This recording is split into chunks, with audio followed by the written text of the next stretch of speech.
우리 성도님들 혹시 깻묵기름이라고 아십니까?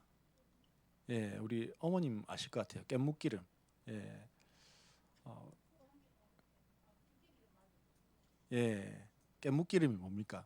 우리 강원 형님 혹시 아십니까? 뭡니까?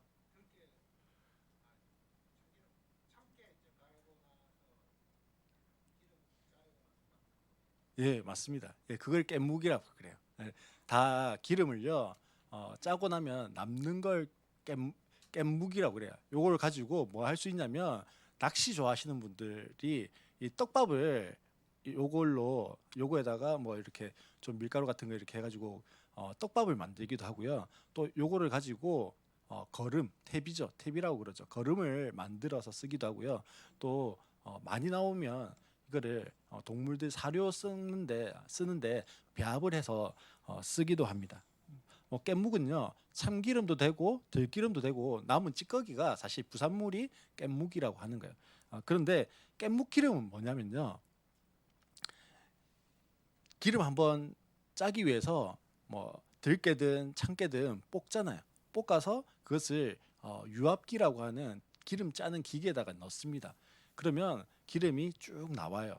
그리고 이제 다 짜고 나면 어, 그 깻묵이 나오는데 이거를 그렇게 떡밥이나 이런 거 쓸 수도 있고요. 이걸 다시 부숩니다. 다시 부숴서 다시 볶아요. 볶는데 다시 볶아요. 그리고 다시 똑같이 그 유압기에 넣어서 짜면 기름이 또 나옵니다. 예, 이걸 깻묵기름이라고 그래요. 근데 사실은요 태운 거를 또 태웠기 때문에 건강에는 그렇게 좋다고 볼 수는 없어요. 근데 뭐 맛이 약간 떨어지긴 하지만 뭐 비슷하게 납니다. 그럼 저는 왜 이렇게 깻묵기름이라고 하는 걸 디테일하게 알까요? 예, 제가요 고등학교, 대학교 때까지 어머님이 참기름 장사를 하셨어요. 그래서 뭐 학교 안 가거나 아니면 방학 때나 또 이제 명절 앞에 되면요 기름 많이 나가잖아요. 그때 되면 일을 도왔습니다. 제가 고추를 얼마나 땄는지 모릅니다. 하고 호박을 얼마나 늙은 호박을 얼마나 이게 중탕을 해댔는지 모릅니다.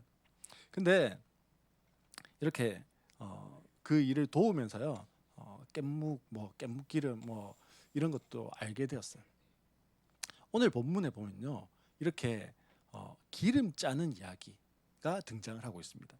기름 짜는 곳이죠. 정확하게는 그 이름이요 바로 예수님과 제자들이 간 곳이 게세마네라고 하는 곳입니다. 근데 이 게세마네라고 하는 곳의 이름의 뜻이요 어, 기름 짜는 틀 이렇게 돼 있고요. 뭐 영어로 보니까 오일 프레스 이렇게 돼 있습니다.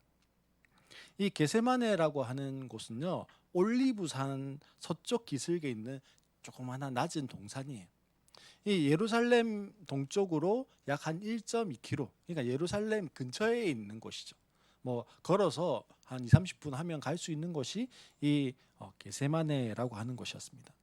아마도 사람들이 생각하기를 이 이름 자체가 무슨 산이라고요? 올리브산. 뭐 개역 개정에는 감남산 이렇게 돼 있는데요. 올리브산이에요. 올리브산이다 보니까 올리브 산에서 뭐가 많을까요?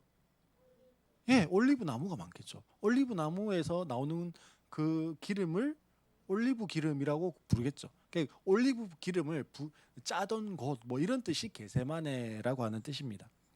오늘의 이야기는요. 이 기름 짜는 틀에서 이루어진 이야기예요. 본문에 보면 예수님은요. 36절에 그때 예수께서 제자들과 함께 게세마네라고 하는 곳에 가서 이렇게 돼 있습니다. 그때 예수님 가셨어요. 어디를 가셨어요? 겟세마네라고 하는 곳을 가셨다라고 그렇게 성경이 이야기합니다. 그러면 이 그때 예수님이 가셨다라고 하는 것은요. 그때 뭐 일어났던 무엇인가가 있었다라는 거죠. 어떤 사건인가가 있었다라는 거예요. 오늘 26장에 보면 어떤 사건들이 있었는지를 열거하고 있습니다. 바로 그 앞에 보면 어떤 사건이 있었냐면요. 최후의 만찬. 예, 우리 최후의 만찬 하면은 떠오르는 그림이 있죠. 누가 그렸습니까? 다빈치가 그렸던 최후의 만찬. 그래서 책도 뭐 그거 가지고 나온 책도 있잖아요. 뭐예요? 다빈치 코드 뭐 이런 거. 예. 최후의 만찬이 있었습니다. 28절에 보면 예수님이 이렇게 말씀하세요. 이것은 죄를 사하여 주려고 많은 사람을 위하여 흘리는 나의 피, 곧 언약의 피다. 이렇게 말씀하시죠. 바로 몇 시간 전에 예수님 뭐 하신 거예요 지금? 최후의 만찬이라고 하는 성찬식을 하신 거예요. 오늘 우리가 예찬식을 하는데 이걸 하셨다라는 거예요. 이 성찬식을 하면서 죄사함을 얻게 하려고 흘리는 피가 있다. 그게 뭡니까? 십자가죠. 십자가를 생각하시면서 지금 예수님께서 하고 계시는 사건의 진행이 바로 이 최후의 만찬이었다라는 거예요. 그리고 또 예수님은요, 십자가 사건이 일어나면 제자들이 어떻게 반응할지도 사실은 알고 계셨어요. 31절에 볼까요? 31절에 보면 그때 예수께서 제자들에게 말씀하셨다. 오늘 밤에 너희는 모두 나를 버릴 것이다. 성경에 기록하기를 내가 목자를 칠 것이니 어떻게 됩니까? 양떼가 흩어질 것이다. 그렇게 말씀합니다. 예수님은요, 십자가 사건이 죄사함을 얻게 하려고 하는 일이고 제자들이 모두 나를 버리는 것, 흩어질 것을 모두 아셨다라는 거예요. 그러니 겟세마네 동산에서 기도하고 로마 병사들이 잡으러 올 때 어떻게 하면 됩니까? 의연하게 그래 내가 이렇게 될 줄 알았지. 가자. 이러면서 십자가를 향해서 가시면 돼요. 46절에 보면요. 뭐라고 돼 있습니까? 일어나서 가자. 보아라. 나를 넘겨줄 자가 가까이 왔다.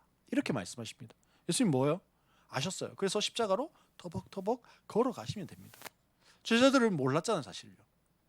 이게 무슨 소리입니까? 할 수 있지만 예수님은요. 이미 준비하셨고 이미 일어날 것을 아셨고 유연하게 십자가로 걸어가시면 되는 겁니다. 그런데 오늘 이 말씀 앞에 나왔던 최후의 만찬 다음에 겟세마네에서 잠시 기도하시다가 그냥 가시면 되는 거예요. 이미 일어날 일을 다 알고 계시니까.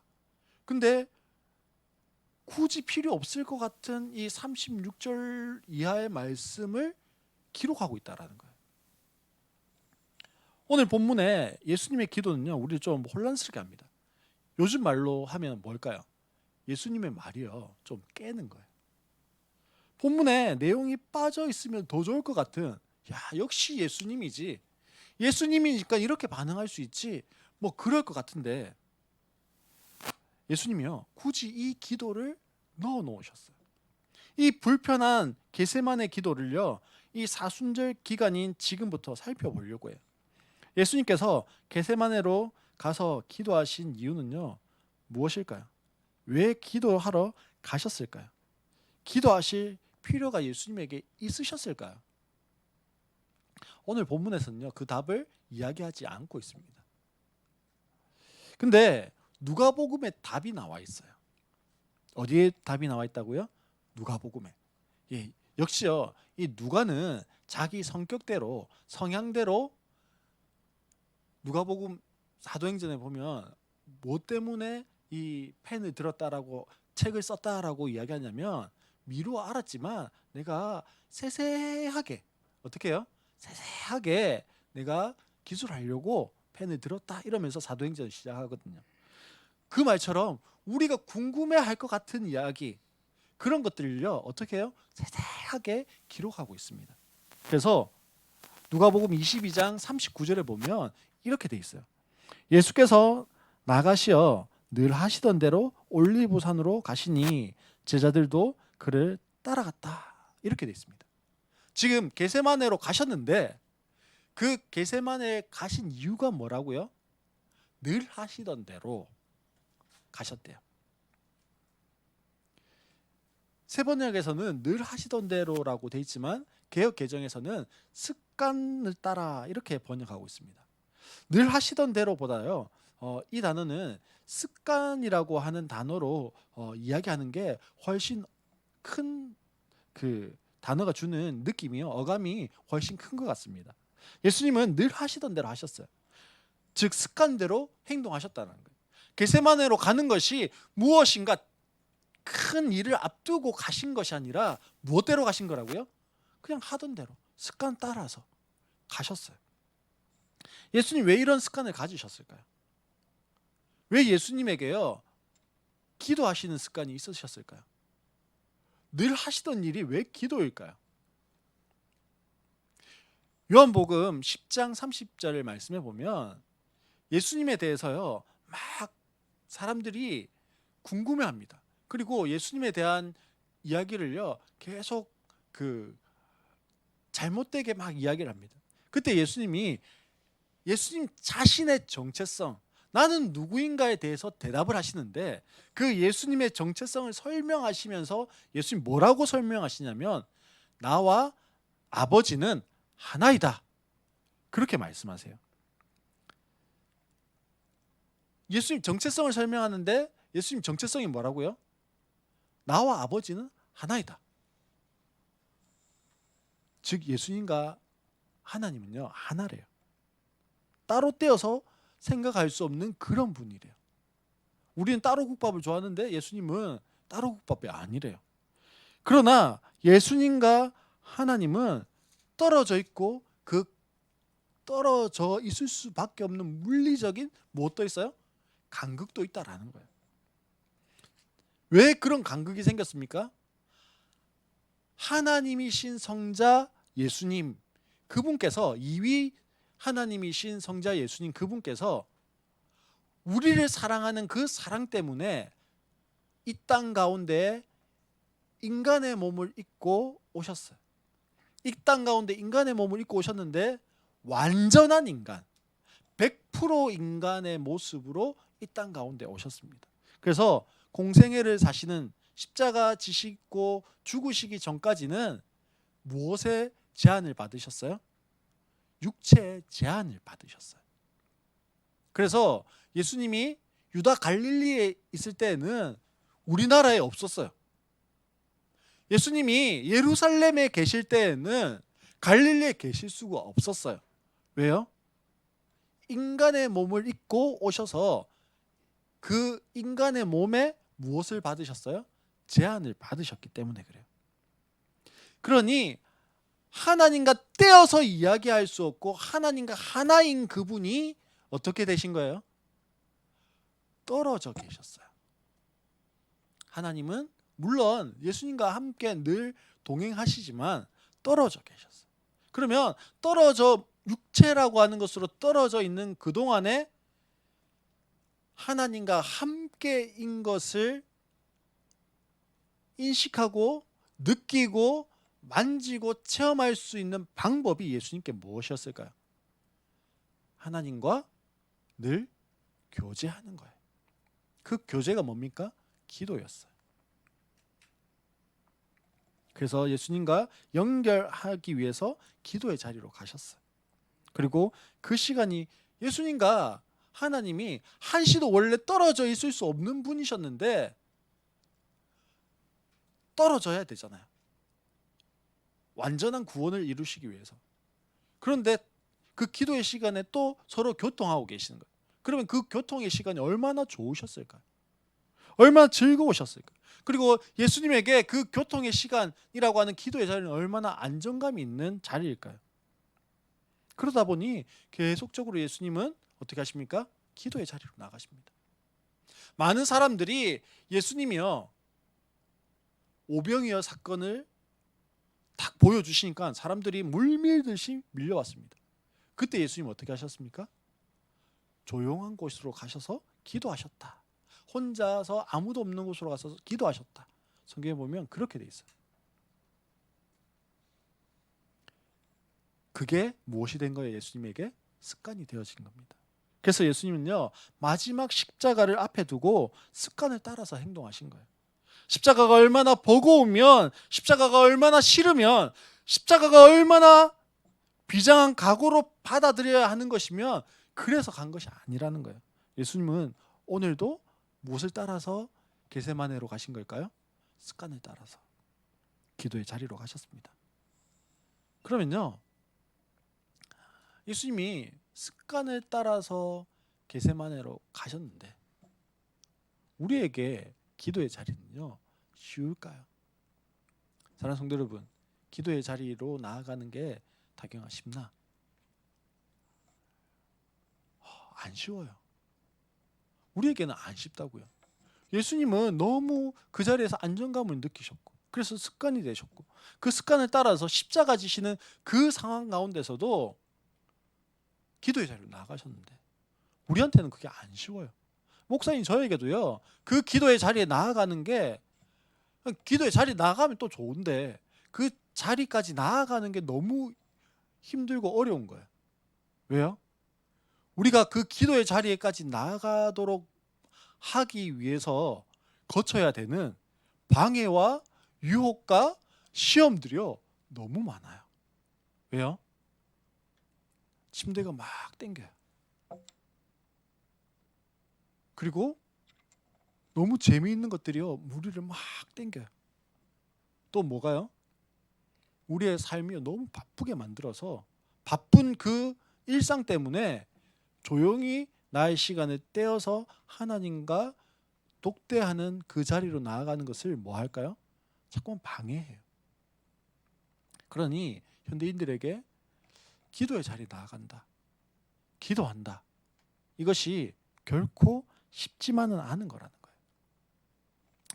삼국시대에 김유신이라고 하는 아주 뛰어난 장수가 있었습니다. 신라를 통해서 삼국이 통일되도록 하는 주역이었습니다. 그 김유신의 젊은 시절에 보면 청관녀와 얽힌 일화가 있습니다. 청관녀라고 하는 기녀가 있었어요. 근데 이 김유신이 청관녀에게 홀딱 반했습니다. 그래서 날마다 청관녀 만나러 갔어요. 그러다가 어머니에게 들켰어요. 어머니가 만명부인이었는데 공주님이에요. 만명부인에게 들켜가지고는요, 칙사하게 혼났어요. 그리고 정신 바짝 차려갖고 이제는 내가 청관녀 안 만나고 열심히 무예를 닦고 공부해야지, 이렇게 하면서요 정신을 차린 것 같았습니다. 그러다가 어느 날 무예 연습을 열심히 하고 집으로 돌아가는 길에 말 위에서 깜빡 잠이 들었어요. 근데 이 말이요, 너무 똑똑한 말이에요. 지가 알아서 투박투박 갔어요. 그러다가 김유신이 잠에서 말 위에서 자다가 깼는데 딱 어딘가에 도착해 있는 거예요. 그 도착해 있는 것이 내가 다시 안 가야지 했던 그 청관녀 집 앞에 딱 와 있었던 거예요. 왜 말이 그렇게 올 수 있었습니까? 예, 하도 왔다 갔다 번질나게 왔다 갔다 했으니까 말에게 무엇이 된 거예요? 그 길이 익숙해진 거예요. 습관이 되어진 겁니다. 한낱 말도요, 습관에 따라서 행동할 수 있습니다. 우리가 습관을 관리하지 않으면요, 무엇이 우리를 관리할까요? 우리의 습관이 우리를 관리하는 겁니다. 그러면 우리는요, 어떤 습관을 가지고 있습니까? 습관이 우리를 잘 살게도 할 수 있습니다. 습관이 우리를 부하게도 할 수 있어요. 습관이 우리를 건강하게도 할 수 있습니다. 습관이 우리를 어렵게도 할 수 있고요. 습관이 우리를 가난하게도 할 수 있고요. 습관이 우리를 병들게도 할 수 있습니다. 우리에게는 공부하는 습관이 있습니다. 운동하는 습관이 있어요. 다른 사람을 만나면 밝은 미소로 얼굴로 대할 수 있는 습관도 있습니다. 또 어떤 습관도 있을까요? 토박하는 습관도 있을 수 있어요. 술 마시는 습관도 있을 수 있고요. 담배 피는 습관도 있을 수 있고요. 휴대폰을 놓지 않는 그런 습관도 있을 수 있습니다. 요즘 시대에 가장 큰 습관 중에 하나가 뭘까요? 바로 휴대폰이에요. 나도 모르게 손이 갑니다. 그리고 나도 모르게 손이 가 있습니다. 대부분의 사람들의 손에 휴대폰이 들려져 있어요. 그리고 휴대폰이 습관이 되어져 있습니다. 그래서 나도 모르게 휴대폰에 자꾸만 손이 가는 거예요. 나도 모르게 휴대폰에서 뭘 하고 있을까요? 유튜브를 엽니다. 나도 모르게요, 휴대폰에서 뭐 하고 있을까요? SNS를 하고 있어요. 나도 모르게 어느 순간 내가 정신 차려 보면 게임에 접속해 있어요. 내가 원하지도 않았는데 할 수 있다라는 거예요. 하지만 습관이 나를 지배하는 순간부터요, 습관이 나를 끌고 다니기 시작합니다. 그래서 아무 의미 없이 휴대폰을 열어보는 거예요. 할 거는 없는데 휴대폰 안 열어보면 불안한 거예요. 뭔가 내가 모르는 그 사이에 무슨 일이 일어났을까 싶어서. 예, 뭐 다른 사람 이야기가 아니라 저희 이야기인 것 같아요. 수시로 핸드폰을 열어보는 습관이 생깁니다. 저희 집에 자녀들이요, 셋이 있는데요, 한동안 계속 싸웠던 게 빨리 자라였어요. 빨리 자라. 12시 기본이고요. 1시 뭐 2시 이렇게 돼도 잘 안 자려고 하는 거예요. 뭐 물론 많은 것들을 했을 거예요. 뭐 숙제도 하기도 하고요. 또 친구와 톡을 하기도 하고 전화를 하기도 하고 뭐 SNS 보기도 하고 유튜브를 하기도 하고 검색을 하기도 하고 쇼핑을 그 시간에 또 하기도 하고요. 전부 다 뭐 하는 거예요? 예, 휴대폰 하는 거예요. 휴대폰이 습관이에요. 그러니 잠 잘 수가 없어요. 그것들을 다 하고 나면 2시, 3시 되는 거예요. 그래서 아내가 반협박을 했습니다. 휴대폰을 11시 되면 우리 방으로 다 가지고 와라. 휴대폰을 반납한다라고 말하고 압수라고 읽습니다. 휴대폰 하나를 손에서 떼어내었어요. 근데 그러고 나니까요, 놀라운 변화가 일어났습니다. 자녀들이 늦어도 12시 정도 되면요, 자요. 아마 더 할 게 없어서 그런 것 같습니다. 그러니 당연히 따라오는 결과가 또 하나 있습니다. 좀 더 빨리 일어나요. 물론 우리 둘째는 잠이 많아서 많이 자긴 합니다만 그래도 빨라졌어요. 우리 성도들도요, 손에서 떼어놓는 변화가 있기를 소망합니다. 무엇이요? 휴대폰이요. 이렇게 부정적인 습관들도 사실 있습니다. 근데 긍정적인 습관도 우리에게 있어요. 예수 믿고 나서요, 무엇을 알았습니까? 기도라고 하는 걸 알았습니다. 물론 예수님 안 믿을 때도 기도라고 하는 걸 했지만 예수님 믿고 난 이후에 우리가 기도라고 하는 것을 알게 되었고 기도의 습관을 들일 수 있습니다. 기도에 응답이 있고 기도로 변화가 일어나는 경험들을 하게 되어집니다. 그러면 이것이 무엇이 될까요? 습관이 되어집니다. 그러면서 생각하는 거야. 저런 문제가 생겼습니다. 그러면 어떻게 해요? 저거는 기도하면 되는데. 또 이런 문제가 생겼어요. 고영자매 어떤 생각이 들까요? 요거 기도하면 되는데. 다른 사람이 저 문제로 막 실험하고 있어요. 그럼 어떤 생각이 들까요? 저거 기도하면 되는데. 그게 뭐예요? 우리에게 주어진 긍정적인 습관이에요. 저도 아내도요, 습관이 하나 생긴 것 같아요. 뭐 아내는 모르겠습니다. 저는 그런 것 같아요. 아마 아내도 비슷할 거예요. 그건요, 아픈 사람을 보잖아요. 그러면 어떤 마음이 들까요? 저 치료해 주면 되는데, 기도해 주면 되는데, 뭐 이런 마음이 듭니다. 옛날에는요, 아픈 사람 보면 어떤 마음이 들었냐면요, 저거 기도하시는 권사님께 연결해 주면 되는데, 뭐 이런 생각이 들었어요. 근데 요즘에는요, 우리가 기도해 줘도 되는데, 이런 마음이 듭니다. 이제는 마치 뭐처럼 아픈 사람 보면 기도해 주면 되는데라는 마음이 들었냐면요, 습관처럼. 성경을 읽는 습관도 생깁니다. 그래서 화나는 상황이 탁 생겼을 때 성경을 읽다 보면 어떻게 해요? 성경 말씀이 튀어나오는 거예요. 말씀이 생각나요. 분을 품어도 내어도 해가 지도록 분을 품지 말라, 뭐 이런 말씀이 딱 생각나면서 그래, 내가 억울하긴 하지만 내가 아내한테 잘못했다 해야지, 미안하다 먼저 이야기해야지, 뭐 이런 말씀이 우리를 뭐 할까요? 이끌어가는 거예요. 우울한 상황에 말씀이 떠오릅니다. 힘든 상황에 말씀이 떠오르는 거예요. 나의 상황들에 대한 말씀들이 탁탁 떠오르는 거예요. 말씀을 읽을 때. 사랑하는 성도 여러분, 나는 어떤 습관을 가지고 있을까요? 오늘 나의 습관이 나를 만들고 나를 세우고 나를 주님과 더 친밀하도록 하는 습관들입니까? 아니면 주님과 나를 점점 멀어지게 만드는 습관들일까요? 습관이 나를 삼키는 것이 아니라 내가 습관을 관리할 수 있기를 바랍니다. 그런 의미에서 습관을 만드는 시간이 되면 좋겠습니다. 하나님께 묻는 습관, 하나님과 친밀해지는 습관. 4월 둘째 주가요, 부활주일이야. 저희 교회가 따로 절기를 지키지 않았는데 이번에 사순절 기간 동안 십자가를 묵상하고 또 부활의 주님을 좀 더 깊이 묵상했으면 좋겠다라는 생각들을 합니다. 서두에 말씀드린 것처럼 부활주일까지의 계산해서 40일 전, 그때부터 부활절까지를 사순절이라고 부른다고 했어요. 그때까지 한 30 며칠 남았습니다. 우리 성도들이 함께 습관을 좀 만들어가면 좋겠다 생각합니다. 예수님은 습관을 따라 겟세마네로 가셨습니다.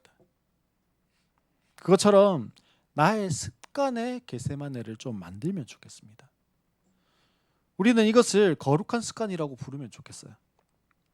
이 거룩한 습관을 위해서 부정적인 습관들을 좀 걷어내고 우리의 눈에 달콤한 것, 우리의 귀에 달콤한 것들을 좀 끊어내는 노력을 하면 좋겠습니다. 그 노력을 위해서 가장 먼저 해야 하는 것이 기도의 자리를 만드는 거예요. 왜요? 사실 내 힘과 내 의지와 내 결단, 내 노력만으로는요 잘 안 되거든요. 기도를 통해서 부정적인 습관을 거룩한 습관으로 바꾸어 갈 수 있는 거예요. 근데 잘 안 됩니다. 하루 이틀 지나면 뭐 그런 거 있죠. 모두 제자리, 모두 제자리, 뭐 이런 애들 치울 때 뭐 이런 노래 부르면서 그 유치원 가면은 치우잖아요. 다 제자리로 갑니다. 습관, 그 안 좋았던 습관으로 다 모두 제자리예요. 하루 이틀 하잖아요. 또 모두 제자리, 모두 제자리 합니다.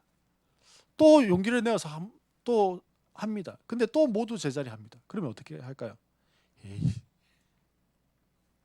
그냥 생긴 대로 살자. 뭐 이러면서 이제 모두 제자리 할 거 아니까 하루 이틀 노력하는 것도 귀찮은 거야. 그냥 나는 원래 그래 라고 하는 그 거짓 메시지에 늘 묶여서요 그대로 살아갑니다. 사실요 또 그런 것도 있습니다. 하고 있으면 시간 가는 줄 모르고요 너무 달콤하거든요. 그래서 굳이 내가 그걸 정리하고 싶지 않은, 내 습관을 정리하고 싶지 않은 그런 마음도 들어요.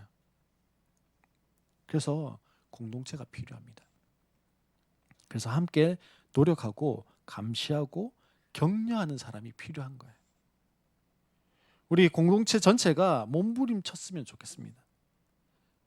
거리가 있어서 몸이 불편해서 올 수 없다라고 하는 분들은요 한 곳을 정해서 그곳에 나의 겟세마네를 좀 만들면 좋겠어요. 습관을 따라 가게 되는 나의 겟세마네. 나의 겟세마네가요 거실일 수도 있습니다. 나의 겟세마네가 작은 방일 수도 있어요. 나의 겟세마네가 식탁일 수도 있습니다. 근데 나의 겟세마네는 침대 위야. 뭐 이렇게는 하지 마십시오. 침대 위는 나의 겟세마네가 될 수 없습니다. 나의 겟세마네를 만드세요. 그리고 그 자리에서 주님께 이야기하세요. 주님, 저 이게 잘 안 돼요. 안 끊어져요. 주님보다 때로는 이게 더 좋아요. 많은 시간을 이야기하라는 게 아니에요. 그래서 주님 좀 도와주세요. 주님이요 뒤에 나와 있는 것처럼 우리를 사랑하셔서 인간이 되셨고 하나님과 하나이신 그분께서 하나님과의 관계를 끊으셨어요. 그리고 우리를 사랑하셔서 십자가에 자신의 생명까지도 내어놓으신 분이에요. 근데 우리의 습관 하나를 끊기 위해서 우리가 하나님 앞에 요청하면 들어주실까요? 아니면 거부하실까요? 들어주실까요? 하나님 앞에 하나님 내 이 습관이 거룩한 습관 되기를 원합니다라고 기도할 때 들어주실 겁니다. 겟세마네의 뜻이 뭐라고 했습니까? 기름 짜는 틀이라고 했죠. 겟세마네가 나의 부정적인 습관을 짜는 틀이 되어지기를 소망합니다. 나의 나태하고 게으른 습관들, 나도 모르게 손이 가요, 손이 가. 휴대폰에 손이 가요. 아빠 손, 엄마 손, 모두 손이 가. 뭐 이렇게 하는 이런 중독을 좀 짜내었으면 좋겠습니다.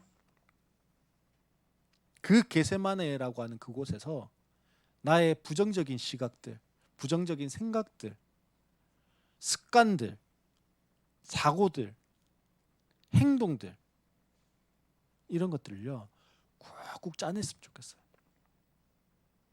그리고 그 짜낸 나의 겟세마네에서 또 다른 하나님과 친밀해지는 기도의 습관, 말씀의 습관, 찬양의 습관, 예배의 습관, 전도의 습관, 다른 사람을 배려하고 겸손의 습관, 이런 것들로 채워갈 수 있었으면 좋겠습니다. 그리고요, 일상으로 교회가 겟세마네가 되었으면 좋겠습니다. 예수님이 습관을 따라 겟세마네로 나아가셨어요. 저도 습관이 잘 안 됩니다. 그래서 습관을 이 기간 동안에 한번 만들어 보려고 합니다. 오전 5시 30분 이 시간이 일상으로 교회의 겟세마네가 되었으면 좋겠습니다. 월요일부터 금요일까지 매일 오전 5시 30분에 좀 서로에게 자극과 격려와 힘을 주기 위해서 서로 카톡으로 그렇게 올려주면 좋겠습니다.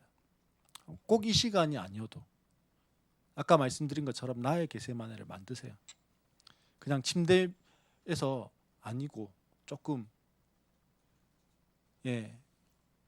나의 겟세마네를 만드시고 그 겟세마네에서 하나님께 잠시라도 기도하시고 기도했습니다.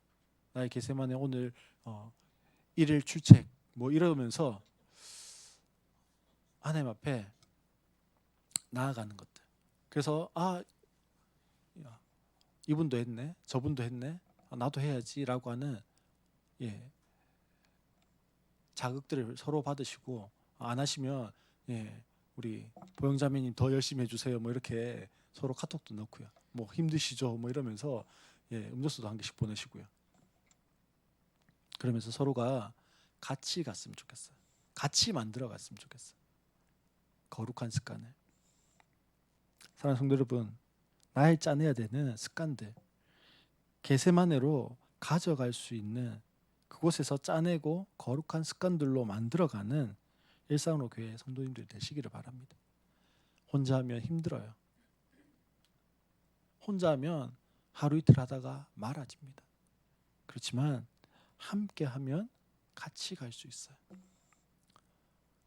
우리 중딩들 고딩들 그건 나하고는 별 상관없는 이야기인데 소영아 그게 아니라 다경아 그게 아니라 5시 반에 올 수 있어요. 네. 왔다가 학교 가면 돼요. 왔다가 공부하면 돼요. 이제 11시가 아니라 좀 더 일찍 자면 됩니다. 나와 상관없는 이야기가 아니라 오늘 이 거룩한 습관을 위한 이 결단이 함께 지어져 갈 수 있는, 함께 만들어가고, 그래서 우리의 삶을 하나님 앞에 더 거룩한 것으로, 더 값진 것으로, 물론 우리의 머리를 잠시 쉬고 눈을 잠시 쉴 수는 있습니다. 그러나 그것이 주가 되어서는 안 돼요. 하나님 우리에게 맡기신 더 놀라운 것들이 많기 때문에. 그래서 그 거룩한 습관을 예수님과 같이 만들어가고, 그래서 그 겟세마네에서 우리도 우리 스스로 생각하는 부정적인 마음에 안 드는 습관들 있잖아요. 근데 포기하고 이거는 어쩔 수 없는갑다 하는 그것들을 함께 만들어가는 우리 모든 성도들 되시기를 주의 이름으로 축원합니다.